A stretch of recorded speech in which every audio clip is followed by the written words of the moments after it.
Hello friends, आज की class है BHDLA 135 जो BAG की क्लास BAG में आती है। उसकी यूनिट 1 करेंगे। उसकी आज फर्स्ट क्लास है। धीरे धीरे हम सभी क्लास जो है अपलोड करेंगे अपने चैनल के ऊपर।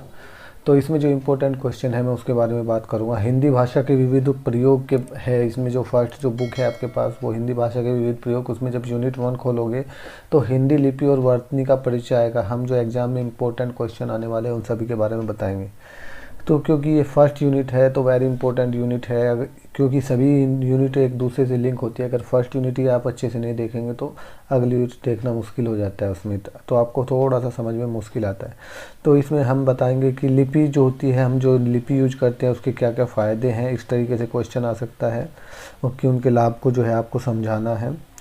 और स्पष्ट रूप कैसे उसको बना, लिपि का जो स्पष्ट रूप है वो क्या है, देवनागरी लिपि से आप क्या समझते हो, उसको कैसे, उसके जो मानक है उनके बारे में बताओ। जो संयुक्त वर्ण है वो किस तरीके से लिखते हैं उनके बारे में बताइए। और वर्तनी क्या होती है, उसके क्या क्या नियम हैं। और लिखने में जो बोलने में जो कठिनाई होती है, लेखन की कठिनाइयों को पहचान सकेंगे। जैसे हमारा साउंड है तो या हमारी जो ध्वनि है उसको हम अब लिखने में कैसे उसको लिखना है, तो उसमें क्या क्या डिफ़िकल्टी आती है, अलग अलग वर्ड का अलग अलग साउंड होता है तो वो कैसे होता है, तो हम उसके बारे में इसमें इस यूनिट में डिस्कस करेंगे।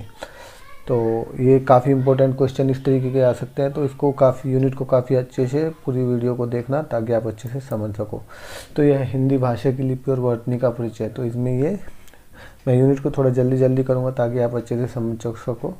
तो इसके बाद हम इसमें बताएंगे कि जो मौखिक और हम बोलते हैं उसको उस रूप में जो है हिंदी भाषा को लिखने और बोलने के दो अलग अलग माध्यम हैं। जैसे हम बोलते हैं और उसको सेम टू सेम लिखना, तो जैसे हम मान लिया किसी चीज़ को लिखते हैं तो जब हम उसको पढ़ते हैं तो ऐसे लगता है कि सामने वाला हमें बोल रहा है, लेकिन उस चीज़ को सेम टू सेम ध्वनि को लिखित रूप में लिखने के लिए कागज़ के ऊपर उसको उतारना, ये इसको बोलेंगे लिपि। तो भाषा लिपि, लोगों एक इसमें देखा होगा बहुत से लोग एक ही वर्ण को भिन्न भिन्न प्रकार से लिखते हैं लिपि में। जैसे बहुत सारे वर्ड हैं, कोई एक तरीके से लिखता है, कोई दूसरे से लिखता है, कोई तीसरे तरीके से लिखता है, कोई मात्रा पहले लगाता है, कोई मात्रा बाद में लगाता है। तो एक ही वर्ड को लिखने के, एक ही वर्ण को लिखने के अलग अलग तरीके हो जाते हैं, जिससे जो है भाषा में विविधता आ जाती है। तो उसमें एक रूपता लाने के लिए भारत सरकार ने क्या किया हुआ है, एक ऑर्गेनाइजेशन बनाई हुई है और वो रूल एंड रेगुलेशन बनाती है ताकि हिंदी भाषा की एक रूपता बनी रह सके और उसको सीखा जा सके। जो हिंदी भाषा का जो लिखित रूप होता है उसको बोलते हैं, भाषा का जो लिखित रूप होता है उसको बोलते हैं वर्तनी, लिखना। ठीक है। तो अधिकतर लोग जो है लिखने में गलती करते हैं, जैसे लिपि, हिंदी, तो बहुत सारे ऐसे शब्द हैं तो जिनका सही रूप में लिखना बहुत ही ज़्यादा ज़रूरी है। तो इन दोषों से बचने के लिए कुछ नियम बनाए गए हैं।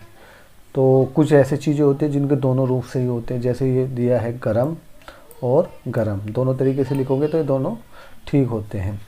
तो दोनों तरीके से आप जब इसको लिखोगे तो दोनों तरीके से ठीक समझा जाएगा।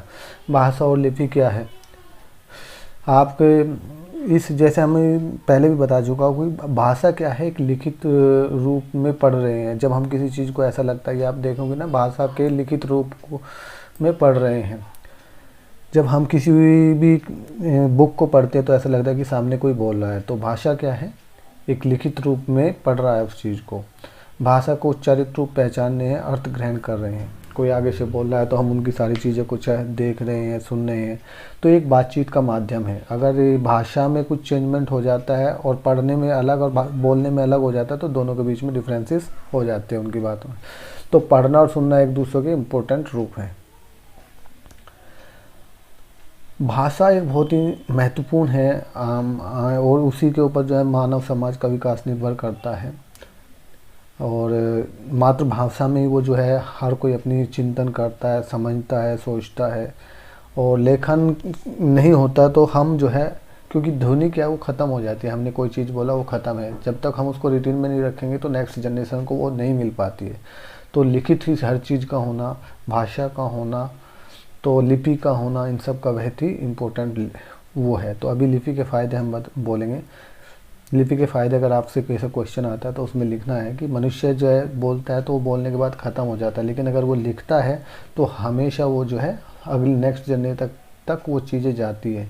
तो लिखा हुआ होना वो कभी ख़त्म नहीं होता है। पहले जो है मनुष्य ताड़ के पत्तों पे लिखते थे, भोजपत्र के ऊपर लिखते थे, गीली मिट्टी पत्थरों के ऊपर लिखते थे, धातुओं के ऊपर लिखते थे, पहाड़ों के ऊपर लिखते थे, पत्थरों के ऊपर लिखते थे। तो वो अभी तक बने हुए हैं। बहुत सारी ऐसी पहली लिपि हैं जो अभी भी नहीं पढ़ी गई है कि वो क्या लिखा, लेकिन वो उस टाइम की लिपि है, भाषा है।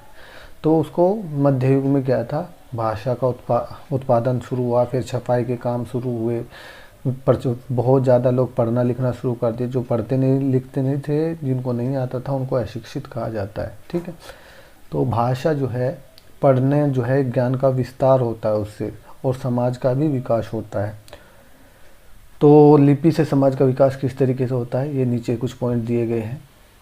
लिपि का सबसे बड़ा बात क्या है कि वो हमारे विचारों को सुरक्षित रखती है। जैसे हम कोई बोल दिया तो वो सीधे ख़त्म हो जाता है, लेकिन अगर वो लिख दिया तो वो हमेशा जो है स्टोर होकर रह जाती है, और नेक्स्ट जनरेशन को भी वो मिलती है। तो उस टाइम पे क्या चीज़ें थी, वो सब चीज़ें अवेलेबल हो जाती है। जैसे हिस्ट्री, पुराने ज़माने की जो लिखी हुई चीज़ें हैं वो अभी हमारे यूज आ रही है, पता चल रहा है कि उस टाइम पे क्या हो रहा था। तो लिखने से भाषा का विकास होता है। लिपि, ये भाषा यानी भाषा जो है, लिपि जो है, एक विचारों को सुरक्षित रख सकते हैं। जो लिख दिया वो हमेशा सुरक्षित रहता है, पीढ़ी दर पीढ़ी आगे चलता रहता है, और हमारी संस्कृति जो है सुरक्षित रहती है।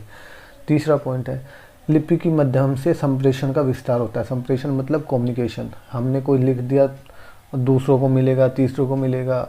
जैसे कोई अखबार में अभी हम कुछ बोल रहे हैं तो निश्चित कुछ 2-4 लोगों तक हमारी बातें जा रही है, लेकिन जब हम किसी चीज़ को अखबार में या किसी और चीज़ में बोलते हैं और वो हज़ारों लाखों लोगों तक हमारी बातें जाती है, तो संप्रेषण का क्या हुआ, उसमें विस्तार हुआ।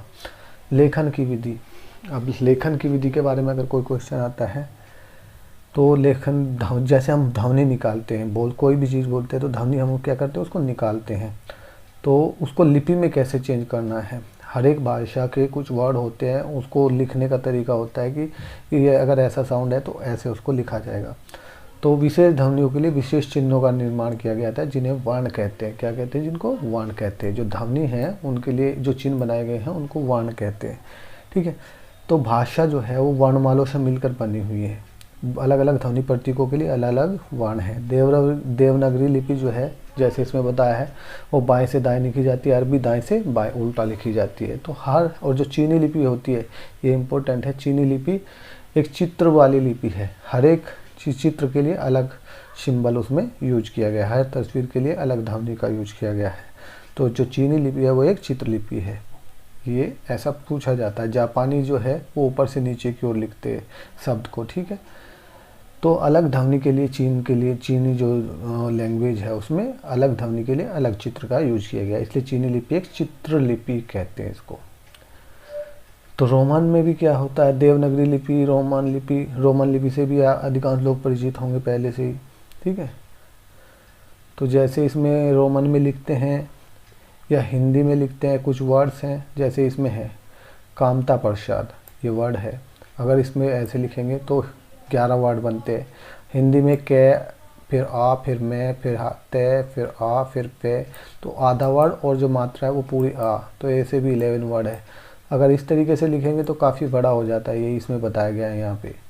हिंदी में अलग अलग करके लिखेंगे तो काफ़ी बड़ा हो जाता है। तो देवनागरी लिपि हिंदी के लिए अधिक सुगम, संक्षिप्त और वैज्ञानिक लिपि है। देवनागरी लिपि जो है हिंदी की जो लिखने की लिपि है उसको देवनागरी बोलते हैं। ठीक है, तो उसके बारे में हम नीचे जानेंगे। ये कुछ क्वेश्चंस है, सही गलत जो मैंने ऊपर पढ़ा है वही है, आप इसको थोड़ा सा देख सकते हैं। आगे चलते हैं देवनागरी लिपि के बारे में। तो हिंदी एक बहुत बड़ा क्षेत्र है, बहुत विशाल एरिया है इसका। लिखने की जो विविध है वो उसमें बताई है। लिखने में और बोलने में, जो हमने बोल दिया उसको कागज़ में उतारना है, राइटिंग में लिखना है, तो उसमें बहुत ज़्यादा कठिनाई है, तो उसको सीखना है। जैसे कंप्यूटर में बहुत सारी चीज़ें ऐसी है कि जो हिंदी में यूज है लेकिन उसको टाइपिंग करने में थोड़ा दिक्कत आती है। तो मानक वर्डों का क्या होगा, कुछ मानक वर्ण बनाए गए हैं, उनका इस्तेमाल करना अनिवार्य है। इसके लिए हिंदी केंद्रीय निर्देशालक को डिटेल किया गया कि हर वर्ड के लिए हिंदी के लिए क्या मानक है, एक स्टैंडर्ड बनाया है लिपि का, उनको उसका जिम्मा सौंपा गया है। उन्होंने 1966 और 2006 में अपनी एक कैटलॉग्स बनाया, तो उसमें बताया कि हिंदी के अंदर क्या क्या रूल है और कहाँ पे क्या यूज कर सकते हैं। ठीक है, तो उसके बारे में नीचे दिया है। जैसे स्वर है, ए से लेकर ओ तक जो है ये स्वर हैं और इनकी मात्राएं यहाँ पे दी गई हैं, सभी को पता है, ए आ ई उ री री ए ओ। ठीक है। अनुस्वर है अंग और विसर्ग है ए। फिर व्यंजन सभी को पता है, कै से लेकर है तक है। और द्विगुण, इन डे और ढे को बोलते हैं द्विगुण व्यंजन। ठीक है। और संयुक्त व्यंजन होते हैं जो दो जोड़ के मिलते हैं, अक्षय, त्रय, ज्ञ और श्रेय। तो ये संयुक्त व्यंजन, द्विव्यंजन, व्यंजन और स्वर को आप अच्छे से समझ गए होंगे। तो मैं इसको सिंपल भाषा में आपको समझा रहा हूँ। अगर आप चैनल पे फर्स्ट टाइम आए हैं, दूसरी वीडियोज भी अपलोड की गई हैं इसी तरीके से हर एक कोड के ऊपर, तो प्लीज़ आप चैनल को यार थोड़ा सा लाइक करो, सब्सक्राइब करो चैनल को और वीडियो को लाइक करो। उससे अच्छा लगता है कि आप लोग थोड़ा लाइक कर रहे वीडियो, तो नया वीडियो बनाने में थोड़ा मुझे अच्छा लगता है कि हाँ, खुशी होती है। तो प्लीज़ यार लाइक और सब्सक्राइब करो जितने भी स्टूडेंट हैं। तो अभी हम बात करेंगे लेखन की कठिनाइयों के बारे में। तो लिखने में क्या क्या कठिनाई होती है? देखो, लिखने में बहुत सारी कठिनाई होती है। किसी वर्ड का साउंड कैसे निकलता है, किसी वर्ड का साउंड कैसे निकलता है। और तो फिर हिंदी में थोड़ा सा लिखने में और ज़्यादा कठिनाई इसलिए होती है, जैसे कि आपको नीचे देख सकते हैं, जैसे पे, द, मा। अगर इसको टाइपिंग करेंगे हिंदी में तो बहुत मुश्किल हो जाएगा ना। पद्मा, उद्यान, द और या को मिला के बना हुआ है, द्वारा, उद्देश्य, उद्धार। ठीक है। तो इसको टाइपिंग करने में थोड़ा सा मुश्किल होती है इन चीज़ों को। तो लेखन में बहुत सारी कठिनाइयाँ होती हैं। और एक्चुअल जो मानक है, स्टैंडर्ड बनाए गए हैं, तो वो जो हिंदी निर्देशालय है, जो भी एक संस्था बनाई गई है, वो डिसाइड करती है कि किस तरह से किस वर्ड को लिखना है, कि स्टैंडर्ड माना गया है, तो उसी तरीके से हिंदी को यूज करना है। तो चिंता की इसमें कोई बात नहीं। जो छपाई में जो पुस्तकें छपती है उसमें लिखने में जो आधुनिक मशीन होगी, अभी तो कंप्यूटर होगी, उसमें थोड़ा सा अच्छा है। तो अभी ज़्यादा दिक्कत नहीं आती है। जैसे द और ये ड और मैं दो वर्डों से मिलकर बना है, ये ऊपर वाला जो मैंने अभी बताया, पद्मा, पे, द, मा। द और मैं को मिलकर यहाँ पे बना हुआ है पद्मा। तो आधा द के नीचे हलंत लगा दो और मैं, तो भी इन दोनों को मिलाकर ये बना हुआ है। हलंत का मतलब होता है कभी भी जो नीचे डंडा लगा रहता है वो आधा वर्ड होता है। अगर आप फर्स्ट टाइम व्यूअर हैं, हिंदी थोड़ा कम है, तो वो आधा वर्ड माना जाता है। ठीक है।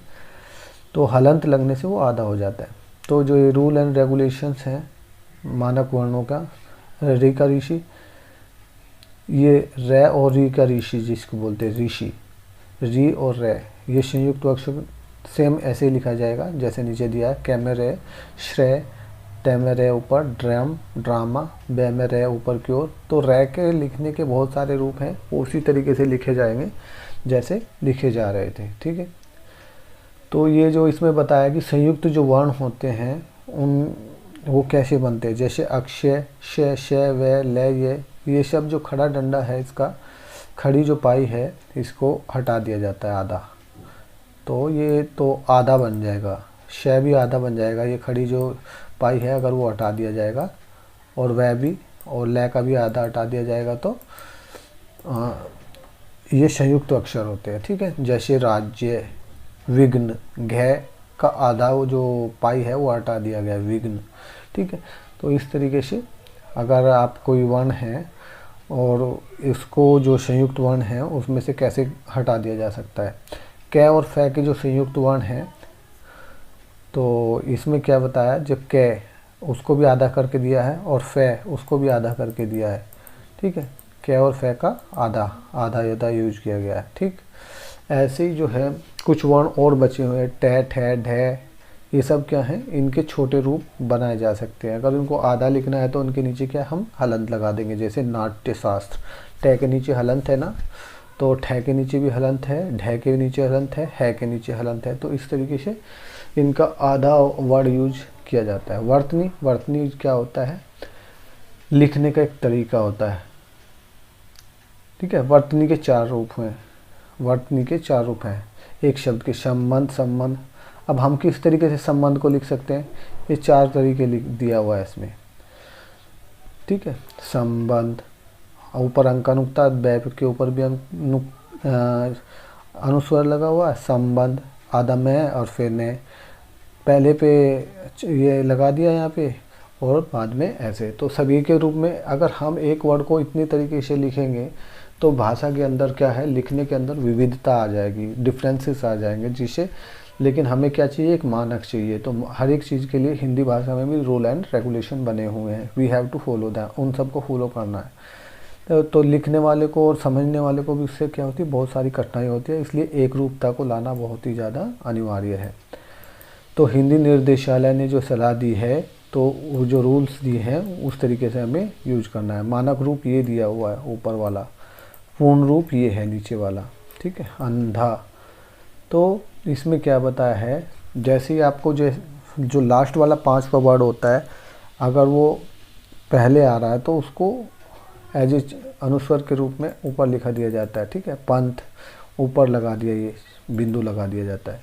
अगर किसी दूसरे के बाद आ रहा है तो उसके बीच में क्या है, पूरा वर्ड लिख सकते हैं, उसके आधा करके लिख सकते हैं, अंदर, ठीक है। बे आधा ने और फिर दे, ए आधा ने और फिर धे पे आ की मात्रा होगी ये।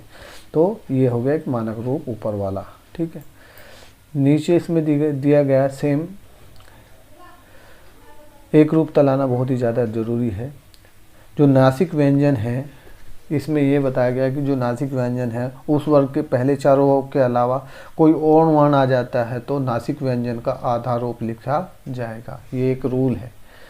पहले में तो सीधा ऊपर लिख दिया था, ऊपर पॉइंट लगा दिया था, लेकिन अगर कोई दूसरा आ जाएगा तो उसमें बीच में लिखना पड़ेगा। जैसे ये से पहले आधा अने लिखना पड़ेगा, ने से पहले आधा लिखना पड़ेगा, ये से पहले आधा है तो मैं लिखना पड़ेगा, ने से आधा पहला मैं लिखना पड़ेगा।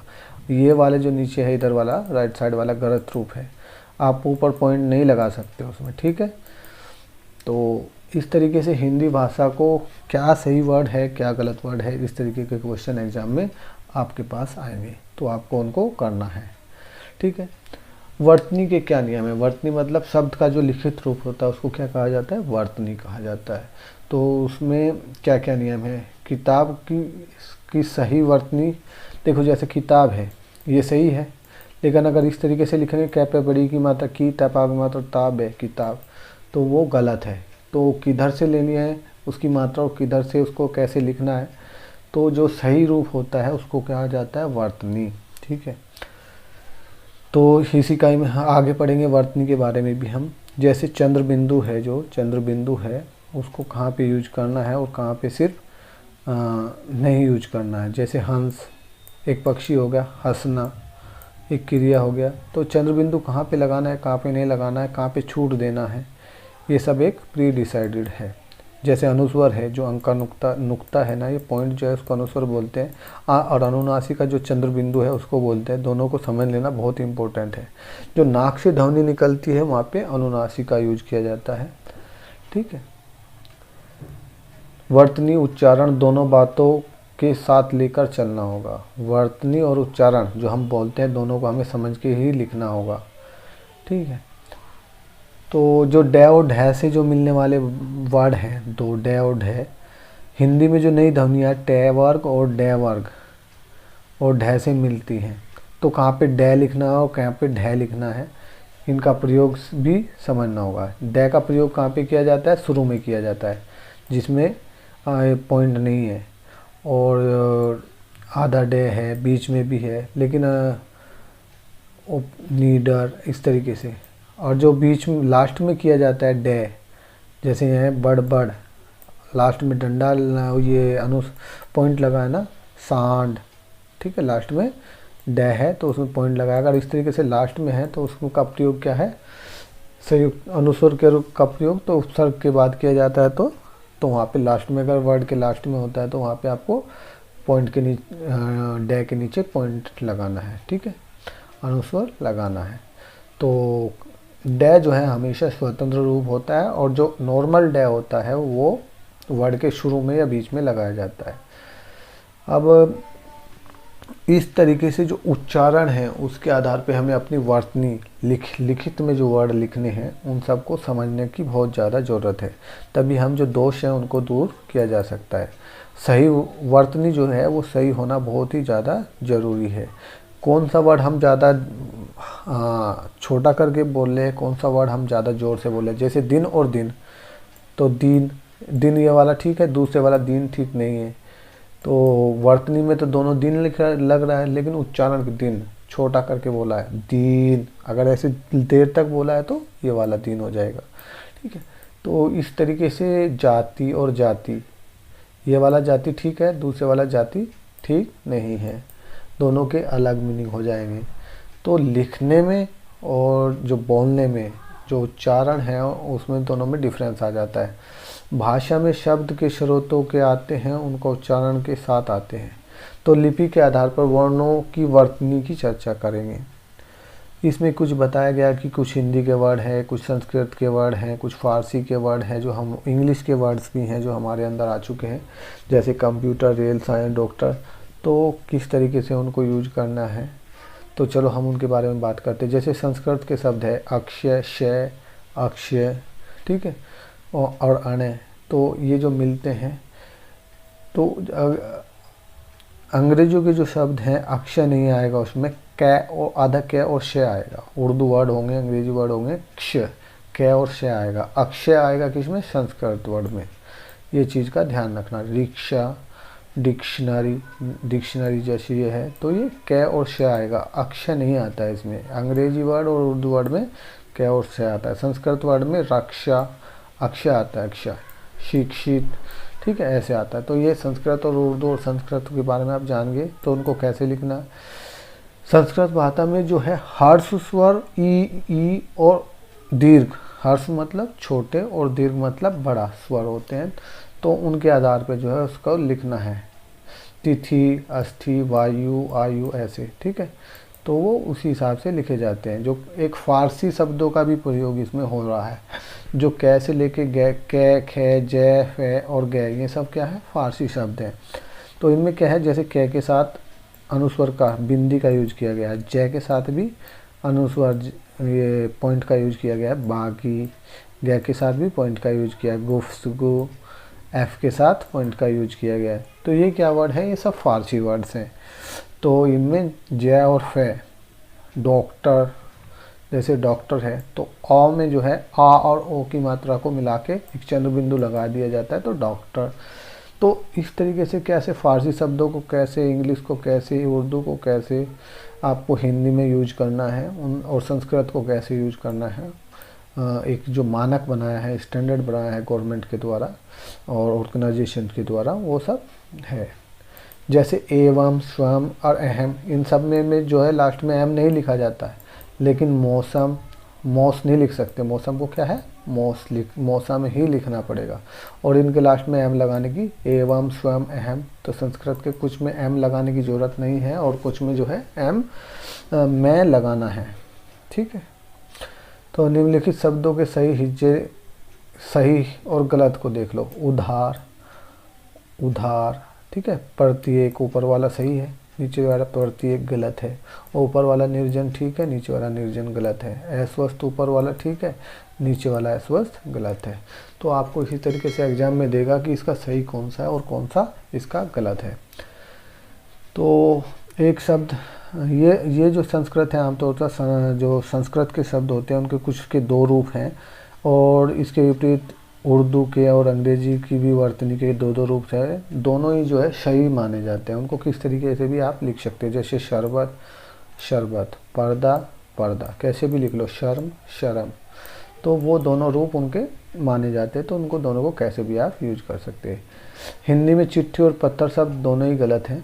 इसमें टैट है और थैथ है संयुक्त वर्ड नहीं होते हैं। तो चिट्ठी और पत्थर गलत है, तो उनका दूसरा वर्ड ठीक कैसे लिखना है वो आप देख सकते हैं। तो उसके बाद हिंदी लिपि और वर्तनी का मानकीकरण।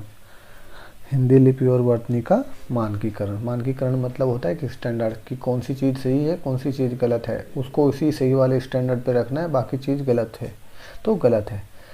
जैसे हम किसी ध्वनि को बोलते हैं, कोई चीज़ बोलते हैं, तो उसकी ध्वनि में जो है डिफरेंसेस आ जाते हैं, ठीक है।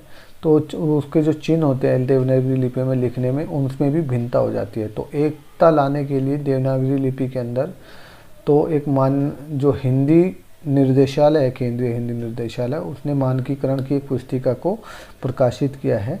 तो उसके जो रूल हैं वो नीचे हैं। जैसे खड़ी पाई वाले व्यंजन, खड़ी पाई वाले व्यंजन को संयुक्त रूप से खड़ी पाई को हटा दिया जाता है।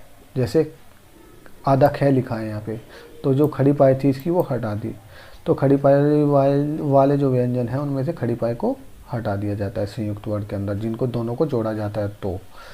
ठीक है, उसके बाद क और फ के संयुक्त अक्षर, तो क जैसे संयुक्त क और आधा क, तो उसमें भी खड़ा वाला हटा दिया है खड़ी पाई, और फ इसमें भी खड़ी पाई हटा दिया दफ्तर। ठीक है, तो आधा लिखा है उसको। ठीक है, इसी तरीके से डे, छ, टे, ठे, ढे, दे और है कि जो संयुक्त अक्षर हैं उनको हलंत लगा दिया जाता है उसमें। जैसे लड्डू, लट्टू, बुढ़ा, तो हलंत लगाया है टे के और ढे के, दे के अंदर, तो चिन्ह है के नीचे हलंत लगा दिया जाता है। उसमें खड़ी पाई तो है नहीं कि हटा दिया जाए पूरा, तो ये होते हैं सही रूप उसके।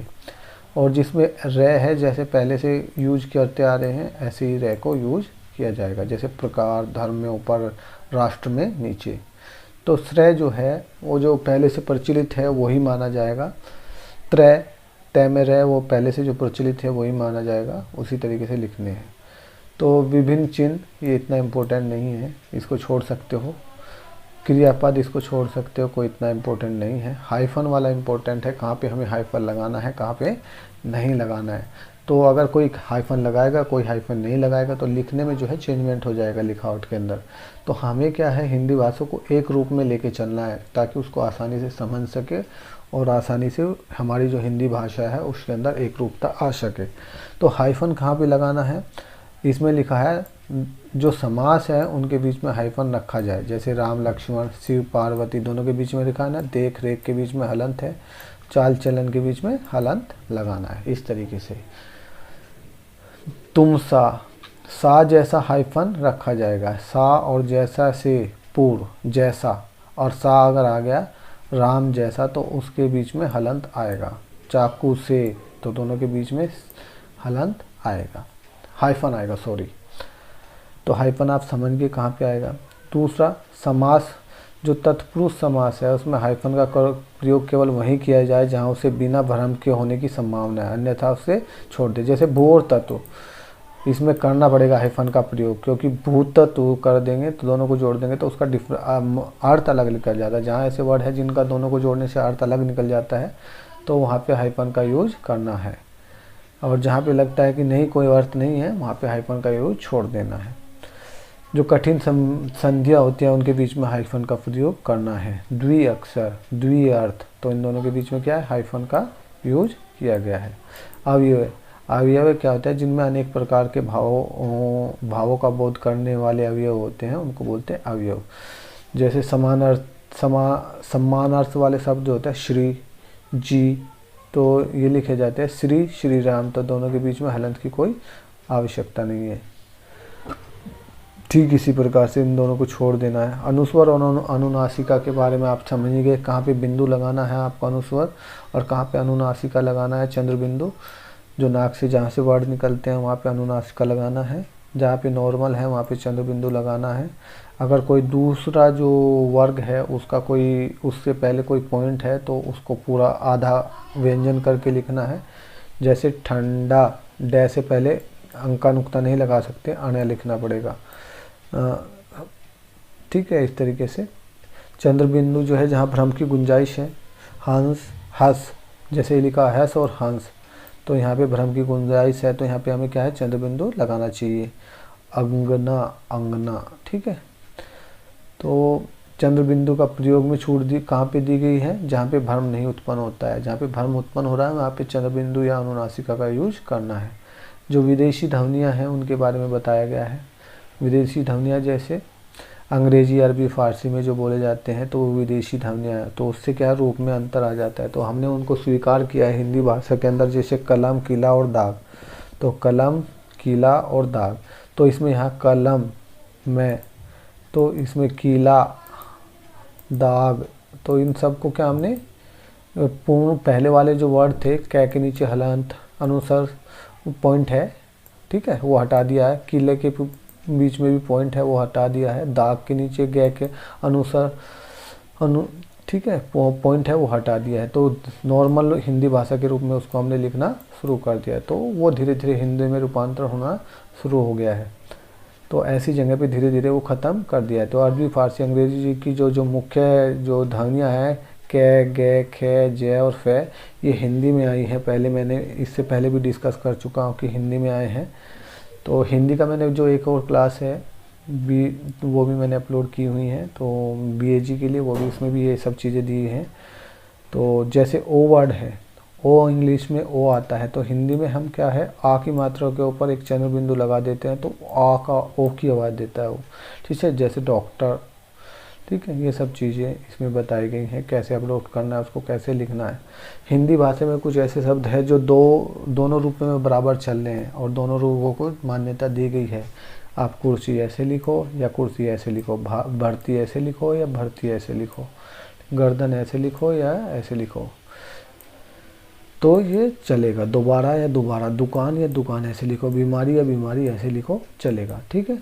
तो हलंत चिन्ह के बारे, हल चिन्ह के बारे में बात करेंगे। जो संस्कृत के कुछ चीज़ें हैं, जैसे महान, विद्वान में जो न है, इसी तरह भगवान, श्रीमान में जो न है, किसके नीचे हलंत लगाने की आवश्यकता है, किसके नीचे नहीं है, वो हम देख सकते हैं। तो स्वतः परिवर्तन, सामान्य संस्कृत रूप ही रखा जाएगा। बहुत सारे ऐसे हैं जिसका संस्कृत रूप ही चलेगा।